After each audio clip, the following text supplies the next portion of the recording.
Hey, I just quickly wanted to talk to you about winning people's trust because I think it's such a hugely important topic.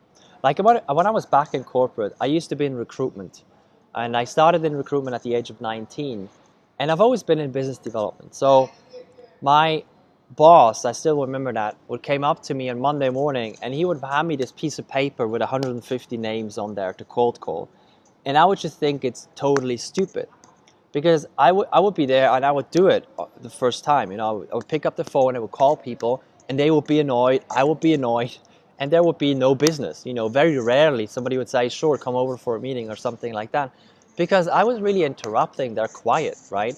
So there was no point to that. But everybody else was doing that. Nobody else was really asking, "Why are we doing that?" or anything.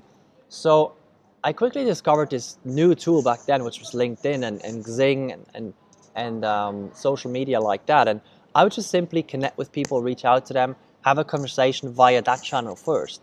So they could get to know me a little bit, I could get to know them a little bit. And then I would book the meeting. I would just say, hey, I'm in the region. How about we grab a coffee because I'm there anyway. And that worked really well. And then when I met with people, I realized that if I could win their trust, I could almost always win their business. It seemed to be a direct correlation between those two factors.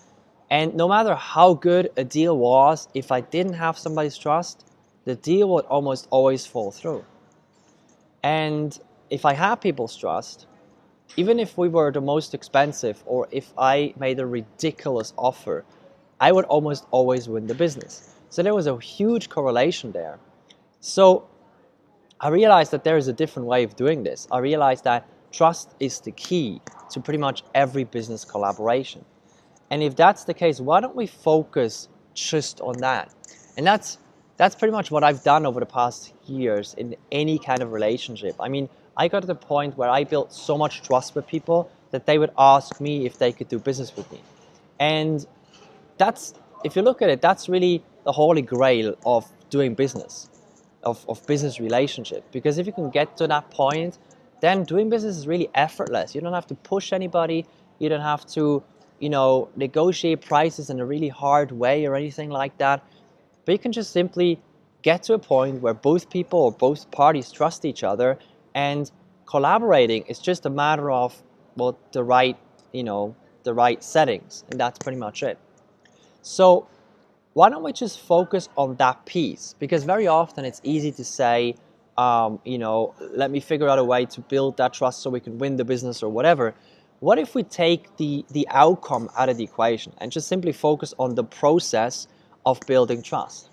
Because I feel a lot of pressure goes away then, and we can focus on what's most important. So if we focus on building the trust, the process, and we know that trust is 80%, it gets us 80% of the way. We can then comfortably say, okay, let's just focus on that. So we can then ask ourselves, how can we win that person's trust in that instance? How can we create value for that person? What can we do for that person? Instead of what kind of offer can we make to win that person's business or to win that deal or something like that. So I just wanted to share that with you because I feel if we just focus on the trust building process and nothing else, very often business happens as a result of that.